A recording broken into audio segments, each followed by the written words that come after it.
Assalamualaikum warahmatullahi wabarakatuh. Perkenalkan, saya Arya Duta Namarasilahi dengan NPM 170410250008. Saya adalah mahasiswa Ilmu Pemerintahan, Fakultas Ilmu Sosial dan Ilmu Politik Universitas Padjadjaran.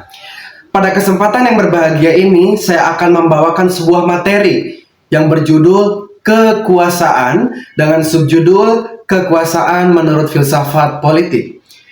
Kekuasaan menurut filsafat politik ini didasari oleh pemikiran-pemikiran para filsuf yang nantinya akan berkembang menjadi teori politik kontemporer yang bisa kita pelajari saat ini.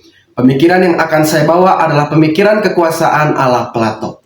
Sebelum kita melangkah lebih jauh terkait dengan konsep kekuasaan itu sendiri, kita perlu mengetahui dan mengenal siapa itu Plato.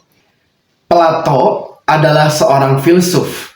Ia adalah seorang guru dari Aristoteles dan murid dari Socrates. Plato bukan hanya seorang pemikir abstrak, melainkan seseorang yang prihatin terhadap moral dan kondisi politik yang saat itu melanda Athena. Plato adalah seorang filsuf yang sangat berpengaruh bagi perkembangan dunia barat, khususnya perkembangan politik. Akibat dari melihat seluruh peristiwa yang terjadi di Athena pada saat itu, mendorong Plato untuk melahirkan sebuah konsep kekuasaan yang ideal. Seluruh pemikiran-pemikirannya dituangkan dalam sebuah karya yang berjudul Politeia atau Republik, Politikos atau Nomos.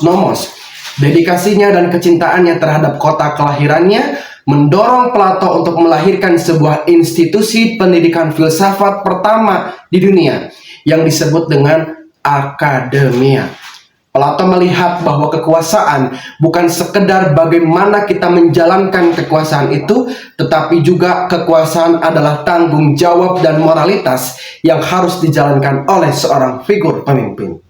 Kita semua setelah mengenal siapa itu Plato dan setelah mengetahui apa yang melatar belakangi pemikirannya, kita masuk ke dalam konsep yang utama, yaitu konsep kekuasaan menurut Plato. Yang pertama, kekuasaan harus dijalankan oleh pengetahuan atau kebaikan.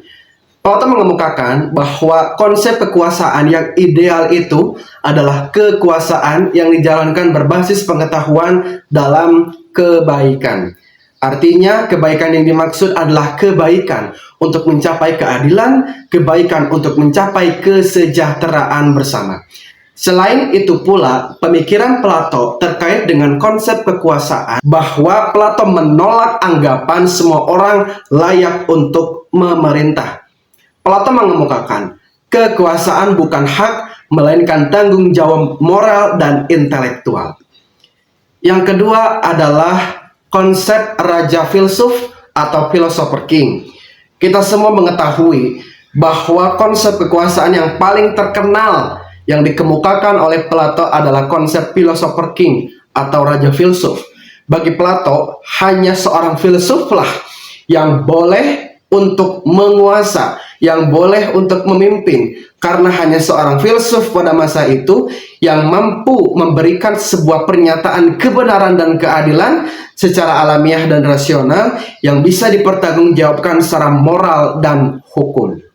Yang ketiga adalah konsep kekuasaan ala Plato diwujudkan dalam sebuah struktur. Yang pertama, penguasa diisi oleh filsuf untuk memimpin, untuk menguasa. Yang kedua adalah penjaga yang dijaga oleh militer, yakni bertugas dalam menjaga keamanan. Yang ketiga adalah produsen yang berperan dalam pertanggungjawaban ekonomi. Hal ini mencerminkan tiga jiwa manusia. Yang pertama adalah rasio atau moral, yang kedua keberanian, yang ketiga adalah nafsu.